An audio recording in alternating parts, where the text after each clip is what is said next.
ဦးဇင်းတို့တတ္တဝါတွေတည်ပြီးလို့ရှိရင်ဂတိ၅မျိုးတည်းကတစ်မျိုးမျိုးရောက်ကြရတယ်တဲ့နော်အဲ့ဒီ၅မျိုးကလွဲပြီးတော့ပြင်ပကိုရောက်သွားတယ်ဆိုတာမရှိဘူးအဲ့ဒီ၅မျိုးကဘာလဲဆိုတော့ဒေဝဂတိနတ်ပြည်ဖြစ်ရင်လည်းဖြစ်မယ်နော်ဒေဝဂတိရဲ့မှာနတ်ပြည်ဗြဟ္မပြည်နှစ်ခုပေါင်းထားတာပေါ့နော်ဒေဝဂတိပြီးရင်မနုဿဂတိလူပြန်ဖြစ်ရင်လည်းဖြစ်မယ်တဲ့နောက်တစ်ခုကတိရစ္ဆာန်ဂတိတိရစ္ဆာန်ဖြစ်ရင်လည်းဖြစ်မယ်အကုသိုလ်ကံကြောင့်ပေါ့နောက်တစ်ခုကနိရိယဂတိတဲ့ငရဲကြရင်လည်းကြာမယ်နောက်တစ်ခုကပေဒဂတိပိဋ္ဌာဖြစ်ရင်လည်းဖြစ်မယ်အဲ့ဒီဂတိ၅မျိုးတည်းကတစ်မျိုးမျိုးဖြစ်ကြတယ်ပေါ့နော်နိဗ္ဗာန်ရောက်သွားတဲ့လူကတော့ဒီဂတိ၅မျိုးတည်းကနေလွန်ပြီးတော့နိဗ္ဗာန်ဆိုတဲ့အပြင်ကိုရောက်သွားတာပေါ့နော်ခန္ဓာတွေအလုံးချုပ်ငြိမ်းရပေါ့အဲ့တော့ဒါကိုဘာလို့ပြောရသလဲဆိုတော့ဦးဇင်းတို့လွန်ခဲ့တဲ့တစ်လလောက်ကဦးဇင်းတို့ရဲ့ဆွေမျိုးပဲသူရဲ့သမီးလေးဆုံးသွားတယ်တစ်လပြည့်ဦးဇင်းတို့ကြွတယ်သူတို့ကုသိုလ်ကောင်းမှုတွေပြုလုပ်ပြီးတော့ညာတန်းတွေပေးဝေကြတယ်သူရဲ့စိတ်ထဲမှာကသူကဘလို့မှတ်ယူထားတာတုံးဆိုတော့ဒီသူတို့အမျှဝင်နေတဲ့အချိန်မှာသူသမီးလေးကဘေးနားတွေမကျွတ်မလို့ဘဝနဲ့ထိုင်ပြီးတော့တရားလာနာမယ်ပြီးရေစက်ချပြီးအမျှဝင်တဲ့အချိန်မှာတာရုခေါ်ပြီးတော့ကောင်းတဲ့ဘဝကိုပြောင်းလဲသွားတယ်ကျွတ်တန်းဝင်သွားတယ်ဆိုတဲ့ပုံစံမျိုးသူကအဲ့လိုဆွဲမှတ်ထားတာအဲ့လိုဖြစ်မှာပဲဆိုတဲ့စိတ်ပေါ့တကယ်တော့အဲ့လိုဆွဲတယ်ဆိုတာကဒါသူဆွဲထားတာကပိဋ္ဌာဖြစ်တယ်မကျွတ်မလို့ဘဝရောက်တယ်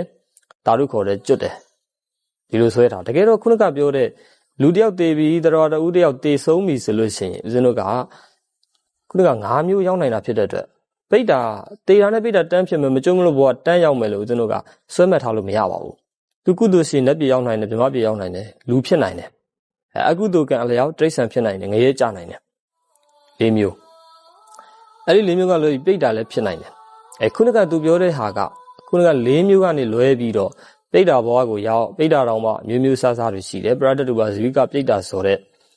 သူတို့ဘာမြတ်တမ်းပေးဝေတာကိုတာတုခေါ်ပြီးကျွတ်တန်းဝင်နိုင်တဲ့ဒီပိဋ္ဌာမျိုးစားဖြစ်နေမှသာလျှင်သူပြောတဲ့ပုံစံမျိုးကဖြစ်မှာကိုအဲ့တော့ခုနကဒီဂတိ၅မျိုးပြောရတယ်ဆိုတာကတည်တဲ့လူတိုင်းကိုမိသားစုဝင်တွေရှိမယ်ဖိုးတွေဖွားတွေတည်မယ်ဖေတွေမိတွေတည်ကြမယ်ကွယ်လွန်နေစာရောက်ကြမယ်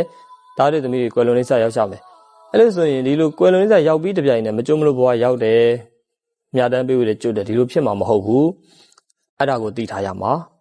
အမြတ်တမ်းနေပေးဝေတယ်မကျွတ်မလို့ဘဝရောက်နေလို့ရှင်ရင်ဆိုတဲ့စိတ်နဲ့ဒီအမြတ်တမ်းနေပေးဝေတယ်ကုသိုလ်ပြုလုပ်တယ်လုံးတင်လုံးထိုက်တဲ့ကုသိုလ်ပေါ့နော်တိလို့တေချာပေါက်မကျွတ်မလို့ဘဝရောက်လို့တေချာပေါက်အမြတ်တမ်းခေါ်ပြီးတော့